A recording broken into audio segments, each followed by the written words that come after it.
যে আসুন আমরা কাদা ছোড়াছুড়ি ছেড়ে দেই, হিংসা বিদ্বেষ ভুলে যাই, হৃদয়টারে সবার জন্য উজাড় করে দেই। মুমিনদের হৃদয়ে থাকবে সবার জন্য ভালোবাসা। কি থাকবে? আল্লাহ রাসূল সাল্লাল্লাহু আলাইহি ওয়াসাল্লাম মক্কা থেকে যখন মদিনাতে গেলেন, তিনি দেখলেন দলে দলে লোকজন কালিমা পড়ে মুসলমান হচ্ছে।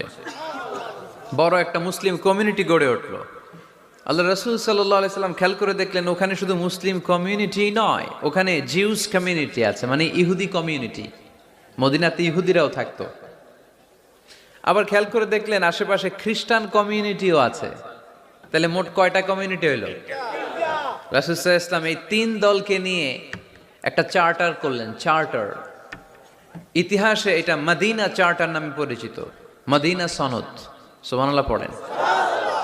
তিন ধর্মের লোক, তিন জাতি একসাথে থাকে, আর আমরা এক বাঙালি এক দেশে থাকি।